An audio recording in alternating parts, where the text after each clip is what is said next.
Markets, interest rates, and volatility. What are they telling us right now? I want to look at some longer term charts this morning on these issues to determine where we're headed to in terms of the market, in terms of where interest rates are. Again, lots of concern here about inflation due to the short-term supply chain disruptions that we have going on right now. But again, is that a longer-term issue that's going to lead to higher rates? Let's start with the market first. Looking at the S&P 500, we're still within this long-term bullish uptrend of the market, along with a rising 50 and 200-week moving average, and our money flow sell signal that triggered the sell-off that we had last month is still in place right now, but is getting fairly oversold here, suggesting that this rally may have some legs to it, and we could see another potential leg higher into the end of the year. Now, of course, there are some caveats to this, which is simply that we've got the Fed coming up to talk about taper, and of course also what's happening with inflation, because that is going to impact on corporate earnings as we get later into the year. In the short term,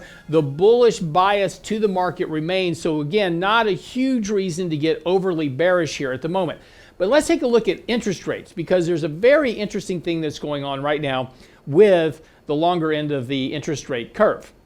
We put out a chart on Twitter this morning showing the very negative bias towards bonds currently. The expectations, of course, is inflation is rising, so that means interest rates have to go up. So I don't want to be long bonds at this point.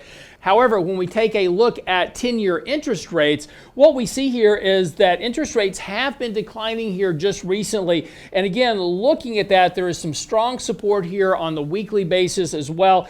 And the money flow sell signal here getting very oversold. Now, again, previous positions in this have been when you got buy signals on yields, we actually saw yields start to rise here. And again, that wouldn't be a surprise to see a little bit of an increase in yields short term. But again, as we start to look at longer term outlooks for markets and particularly for yields, the expectation is that as the Fed starts to taper, we're going to see another decline in yields. These declines in yields tend to happen around Fed tapers in particular. But as we take a look at where positioning is on bonds, again, with bonds very negatively biased here at this point, we may see a short-term uptick in rates, but longer term, we're likely to see yields come down lower. And again, with economic growth now collapsing, and according to the Atlanta Fed, we're looking at a 0.5% rate of economic growth for quarter three.